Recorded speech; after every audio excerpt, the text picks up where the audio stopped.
Kru jejak Rasul meneruskan kembara di Mesir.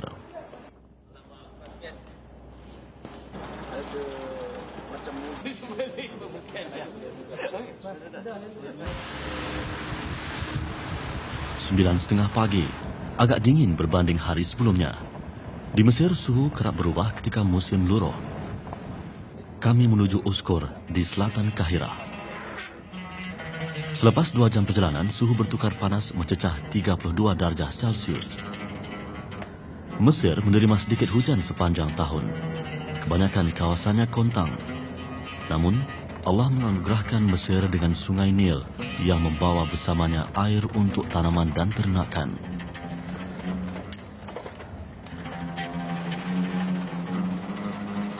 Sungai Nil panjangnya 6.700 km. Ia adalah sungai terpanjang di dunia, melintasi Tanzania, Rwanda, Burundi, Kenya, Uganda, Habsyah, Sudan dan Mesir. Sungai Nil, sumber utama air Mesir, mengairi kawasan seluas 23.000 km persegi. Tamadun Mesir purba berkembang di kawasan subur sekitar Sungai Nil ini. Suatu ketika dahulu, pemerintah kawasan subur ini pernah mendakwa Sungai Nil adalah ciptaannya. Fir'aun mengaku dialah pencipta Sungai Nil. Fir'aun mengaku dirinya Tuhan.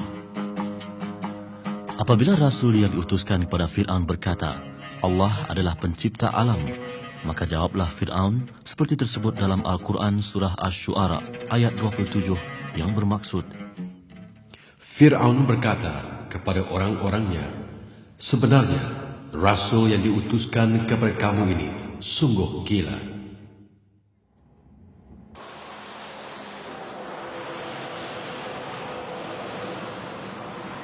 Kami menuju Uskur, daerah dipercayai tempat kelahiran Rasul yang dimaksudkan itu.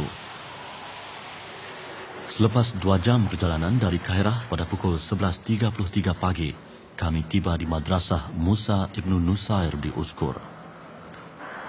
Dari luar memang tiada yang istimewa dengan bangunan ini. Ia terletak di pinggir jalan berhadapan kawasan pertanian di tebing Sungai Nil.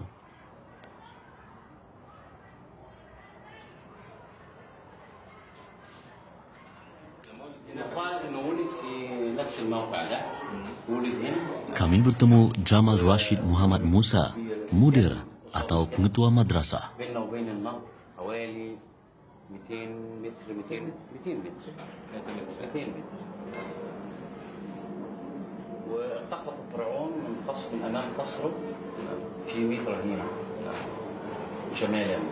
Bukan dan 2 kilometer dari sini, mak dia letak laut dan Fir'aun dia pungut dia. Dia di sebelah utara sana, dekat istana Fir'aun tadi, dekat dia cakap.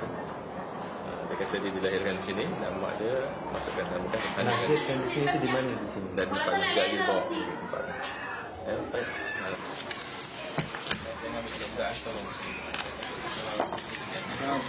Menurut Jamal Rashid dan penduduk tempatan, di kawasan inilah tempat Nabi Musa alaihissalam dilahirkan. Perigi ini dikatakan pernah digunakan ibu Nabi Musa, Yukabat, selepas melahirkan anaknya. Tanah berdebu ini suatu ketika dahulu di bawah pemerintahan Fir'aun. Fir'aun bermimpi lontaran api yang terbit dari arah Baitul Maqdis meluncur ke Mesir lalu membakar diri dan kerajaannya. Tukang tilik Fir'aun mentafsirkan mimpinya dan meramalkan kelahiran seorang bayi lelaki dari kaum Bani Israel yang bakal membinasakan kerajaannya. Fir'aun segera memerintahkan semua bayi lelaki Bani Israel yang baru dilahirkan dibunuh.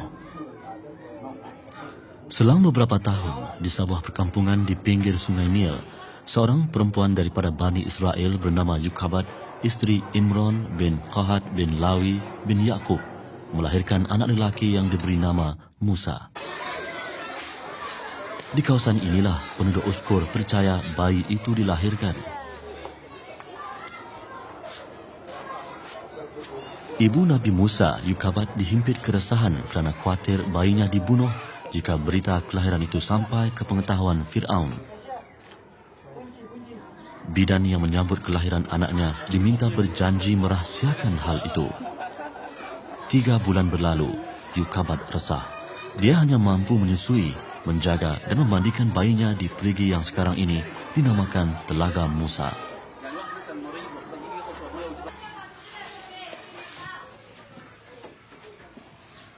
Mungkin ada mempertikaikan kesahihan dakwaan penduduk Uskur bahawa di kawasan inilah Nabi Musa dilahirkan. Sebagai pengembara, kami cuma mencatat cerita masyarakat tempatan dan hubung kait mereka dengan Rasul utusan Allah. Apa yang pasti, penduduk di sini menghormati para Rasul utusan Allah. Mereka dengan besar hati menunjukkan kepada kami kesan masjid lama bersebelahan Madrasah Musa Ibn Nusar sebagai bukti Islam telah lama bertapak di sini.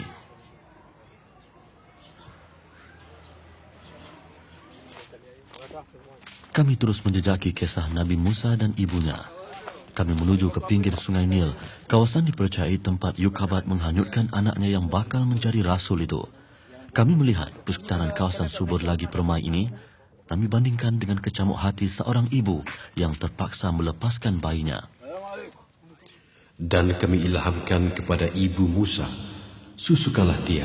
Dalam pada itu jika engkau takutkan sesuatu bahaya mengenainya, maka lepaskanlah dia ke laut. Dan janganlah engkau berasa bimbang dan jangan pula berduka cita.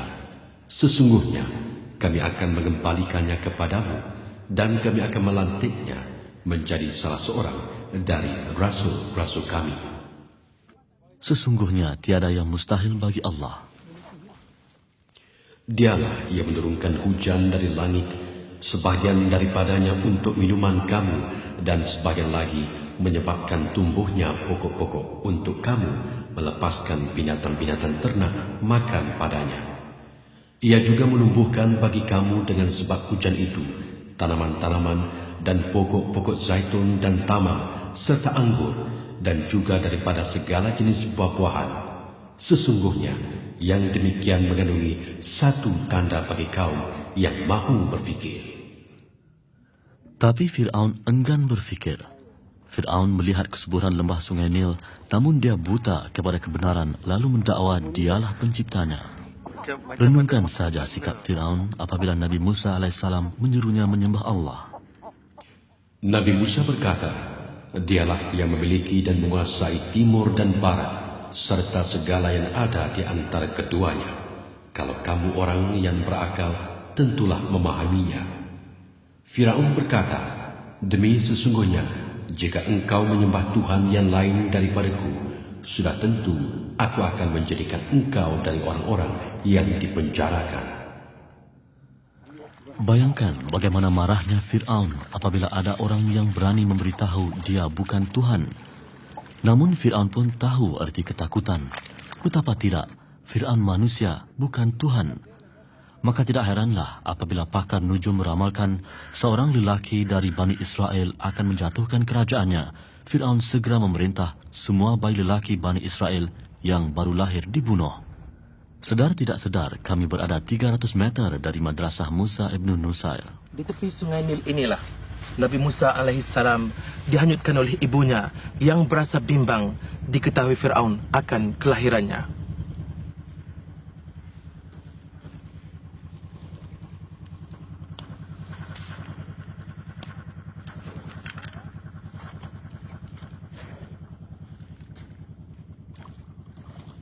Setibanya di tebing Sungai Nil, Yukabat pun meletakkan peti yang berisi anak kesayangannya di tepi sungai.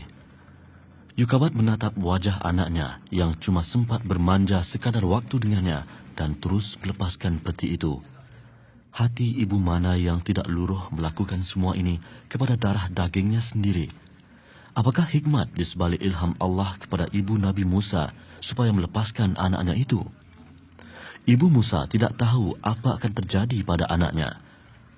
Sungai Nil panjang dan seorang bayi terapung-apung di atasnya. Apa saja boleh berlaku, namun Allah Maha Berkuasa. Sesungguhnya keadaan kekuasaannya apabila ia menghendaki adanya sesuatu, hanyalah ia berfirman kepada benda itu, jadilah engkau, maka ia terus menjadi.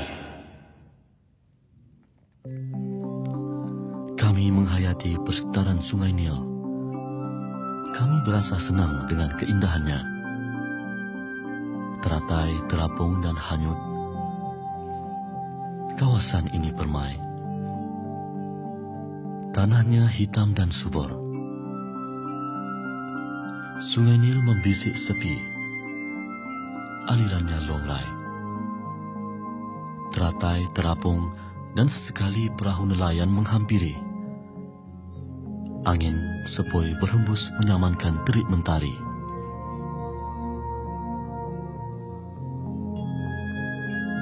Sungai Nil mengalir menyaksikan kisah seorang ibu dan anaknya. Di tanah subur ini ada buah-buahan dan ternakan, dan angin sepoi sesekali bertiup mengiringi burung bermain di udara. Sungai Nil mengalir siang dan malam dan menampung apa yang terapung. Teratai perlahan-lahan hanyut di bawah riak sungai terapung sepi. Semakin lama, semakin halus peti itu di pandangan mata Yukabat. Sayup, sepi, dan akhirnya ia menghilang. Kemanakah nanti terdamparnya peti itu? Apakah ada manusia yang akan menjumpainya dan menjaga anaknya dengan baik? Bagaimana pula kalau yang menemui anaknya itu tali barut Fir'aun? Yukabat pasrah. Demi itu semua suruhan kudus, dia setia turutkan. Suara hatinya berulang kali membingkiskan semula seruan ilahi. Dia semakin tenteram dan kembali tenang.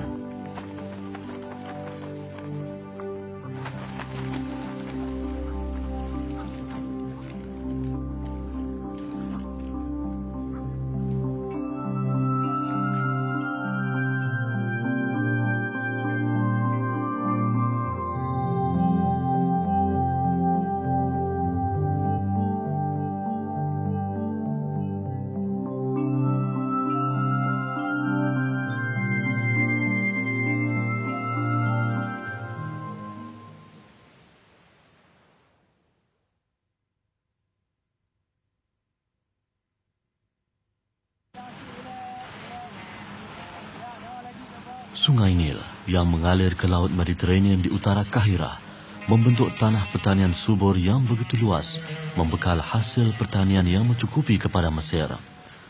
Hari ini tanah pertanian di lembah Sungai Nil semakin luas dengan terbinanya sistem pengaliran beberapa terusan dan tali air. Penyelidikan pakar pertanian menghasilkan jenis tanaman yang baik dan bersesuaian dengan cuaca dan suhu tempatan. Pokok tamar adalah antara tanaman pilihan petani Mesir.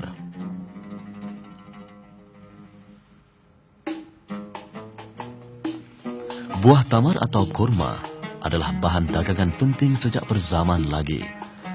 Buah tamar masak pada lewat musim panas dan awal musim luruh. Ia bukan sahaja memberi sumber tenaga yang tinggi lagi segar, malah mudah disimpan dan diangkut apabila dikeringkan. Pokok tamar atau Phoenix dactylifera mengambil masa 5 tahun untuk berbuah. Allah memilih buah tamar sebagai makanan Siti Maryam ketika melahirkan Nabi Isa alaihissalam. Al-Quran menceritakan kisah itu dalam surah Maryam ayat 25. Maryam diperintahkan oleh Allah supaya menggegarkan batang pokok tamar yang buahnya sedang ranum. Lalu buah-buah tersebut berguguran menjadi makanan beliau.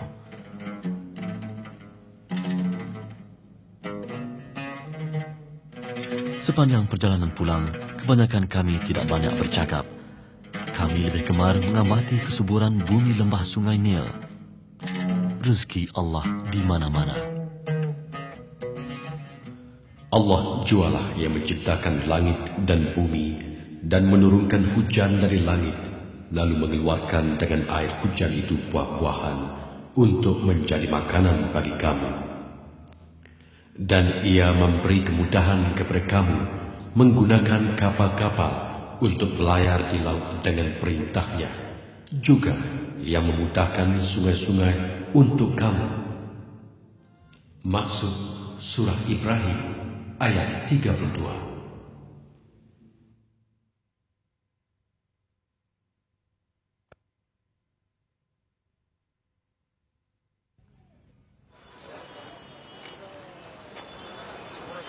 Pada keesokan harinya, kami ke Muzium Tahrir di tengah kota raya Kahirah. Muzium ini menempatkan khazanah pemerintahan dinasti Fir'aun.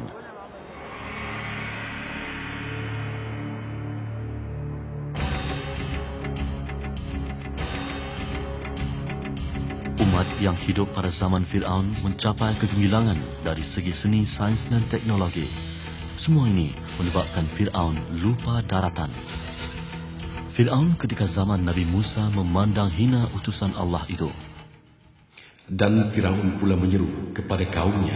Katanya, "Wahai kaumku, bukankah kerajaan negeri Mesir ini akulah yang menguasainya dan sungai-sungai ini mengalir di bawahku? Tidakkah kamu melihatnya? Maka sepatutnya ia dipakaikan gelang-gelang emas atau datang malaikat bersama-sama dengannya." Menurut adat zaman Fir'aun, apabila seseorang dilantik menjadi ketua, mereka dipakaikan gelang-gelang emas di tangan dan kalung di leher. Nabi Musa tidak memakai gelang emas dan kalung, maka Fir'aun menganggap Nabi Musa tidak setaraf dengannya. Fir'aun menganggap dirinya jelmaan Horus, Tuhan yang dikatakan berkepalakan helang atau falcon. Bagaimanapun sejak dinasti kelima Fir'aun, yaitu pada tahun 2494 hingga 2345 sebelum Masehi, Fir'aun menganggap dirinya anak kepada Tuhan Matahari, Re. Apabila Fir'aun mati, rakyat Mesir purba percaya Fir'aun menjadi Tuhan bernama Osiris dan menyertai tuhan-tuhan lain menurut kepercayaan mereka dalam kehidupan selepas mati. Rakyat Mesir purba mempercayai Fir'aun mempunyai kuasa luar biasa. Fir'aun menggunakan tukang sihir dan tukang tenung untuk memperkuatkan tanggapan palsu itu. Pertarungan antara tukang-tukang sihir Fir'aun dan Nabi Musa alaihissalam seperti diceritakan dalam Al-Quran menjadi bukti. Adalah dipercayai kuasa kerohanian yang sangat berpengaruh ini dijadikan suatu senjata istimewa dalam mempengaruhi rakyat membina bangunan-bangunan raksasa. Mereka percaya pengorbanan mereka kepada Fir'aun akan dibalas dengan keistimewaan selepas mati.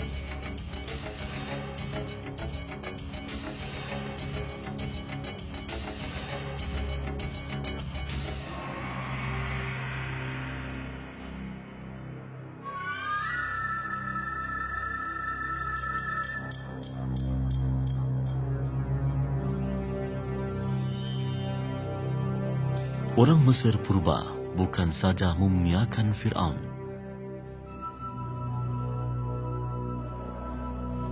Binatang juga diawit untuk mengiringi mayat Fir'aun.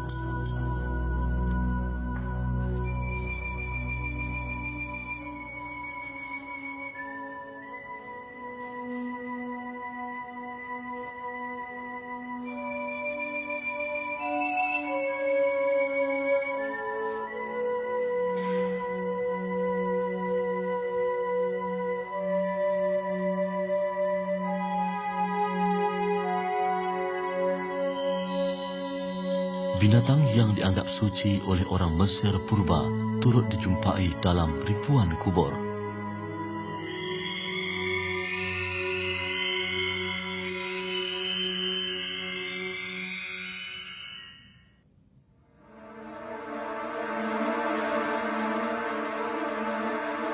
Mumia Ramses II dan beberapa mumia lain ditempatkan di sebuah bilik khas di tingkat atas Muzium Tahrir yang dijaga rapi. Ketika melangkaui pintu masuk bilik ini, kami dapat perhatikan betapa malapnya lampu-lampu yang digunakan untuk meneranginya. Keadaan ini untuk memastikan mumia yang dipamer tidak rosak akibat sinaran lampu berterusan.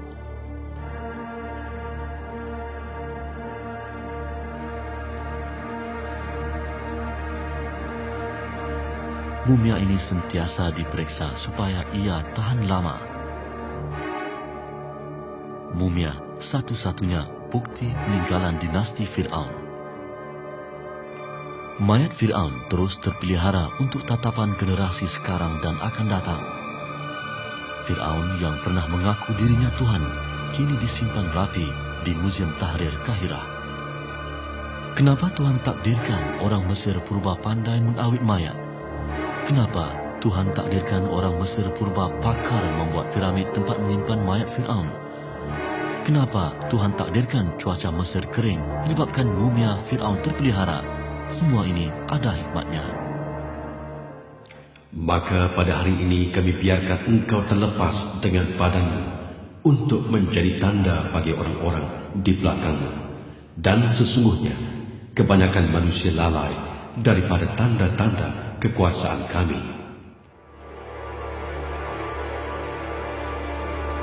Walaupun kerajaan Fir'aun telah berlalu ribuan tahun, namun tinggalannya tetap menjadi tontonan dan iktibar.